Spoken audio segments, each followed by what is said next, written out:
Good evening, everyone. It's my pleasure to add my voice to those of my colleagues and the touching testimony of Hatice Cengiz, whose future was taken away from her so shockingly.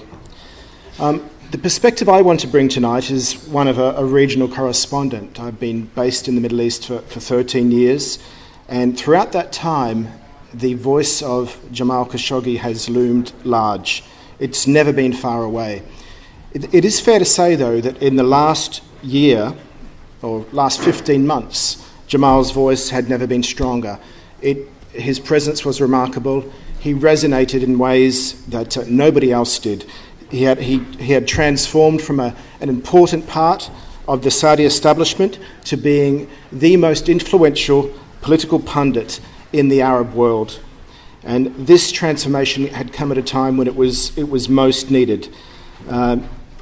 I listened to my colleagues before talk about this bleak landscape, this bleak media landscape in the region where self-censorship is prevalent, where there is no editorial independence in many of the countries that some of those that have been covering this matter.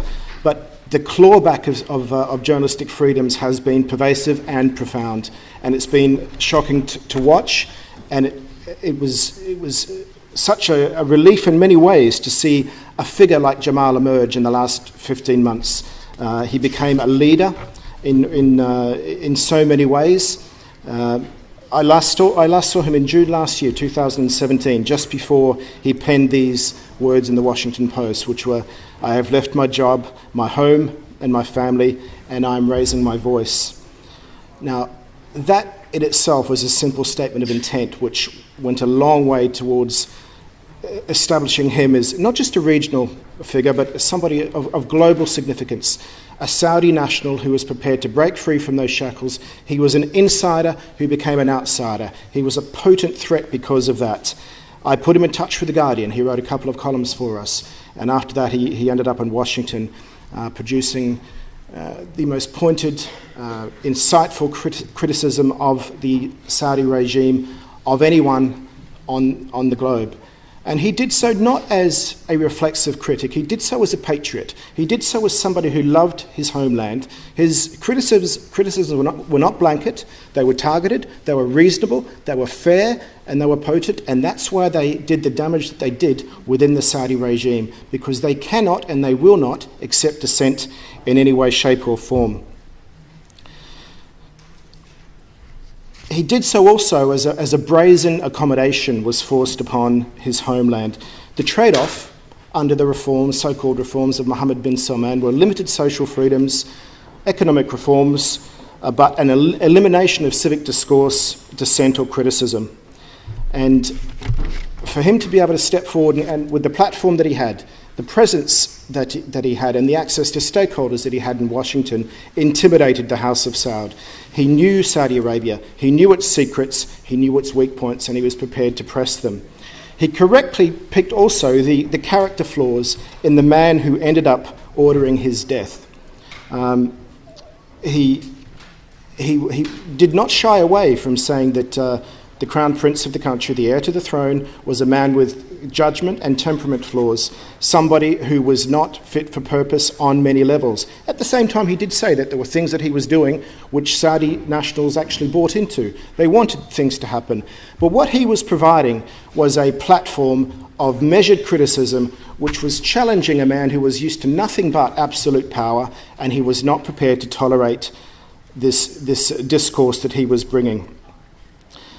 For the past month, I have covered these extraordinary events, both initially from Istanbul and from Riyadh. And it's been very clear that there's been a shock that transformed into an anger, and then a demanding for justice, which has been pervasive and prevalent. There has been a collective voice which has risen. And while I hark back to this fear that regional journalism is in a perilous state, I actually have seen a glimmer of hope in the last few weeks. Almost a tipping point. In Riyadh last week, and Riyadh is a lockdown place where even in taxis or in hotel lobbies, people will not criticise the regime, until last week, where I must have had a good 15 to 20 people open conversations with "this cannot happen to our country," what they have done to this man is haram. Now, that in itself is something to cling on to. This seems to be a moment where Saudi voices have been empowered because of the shocking circumstances of the death of our friend Jamal Khashoggi. Saudis themselves know the blatant fiction that says that a team of 18 hitmen could be sent from Saudi Arabia to Turkey to kill somebody. 4 of them are members of the Crown Prince's security detail. One of them is a forensic scientist who's works for the General Intelligence Directorate, and the Crown Prince doesn't know about that. Of course that's wrong. Saudis know that, and they are using that blatant fiction as a pressure point against the regime itself. Also, seeing the force of international pressure brought on by journalism in many ways, diplomacy and others, it's given people a confidence to come back to the power of facts and evidence. It's partly restored, in my view, the value of truth. This is your legacy, Jamal, and it's a remarkable one, that in an age of narrative, objective truth starts to matter again because of the life that you lived. Now, the last year has been such a bleak landscape across the region where reality has been shredded by a relentless onslaught on reason. But I do hope, just in closing, that this shocking event, which has rocked us all, is going to mark a moment. Jamal saw himself as having a duty to speak out. He told me in an email last year that in some ways he regretted not having done so earlier. We had a to and fro on that. It was clear the political landscape that he came from, and it was clear that once he'd made that decision, he went full-throated and he went for it. And Jamal, when you did speak, it mattered. Your life and your untimely death has sparked a hope that I think, from my time in the field, both in Turkey and in Saudi Arabia in the last month, has been palpable and tangible. People are daring to raise their voices, to criticise and to challenge.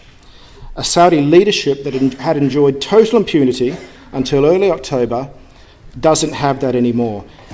The licence that had been given by its allies to do whatever it pleases has been partly taken away from it, at least. Even Trump is struggling to defend the royal court at the moment, although I think he will go back to that default position. Jamal would always say, and this is something that he said in conversations with me many times, that he did not expect people to agree with him or even like what he said. The fact that he could speak out is why he was doing it. Talking out mattered. He wanted to debate. He wanted to contest for ideas, to challenge, to argue. They were rights well worth fighting for. And for that you will stand in history as a giant of your country and of the region and of the craft that you so loved of journalism. Thank you.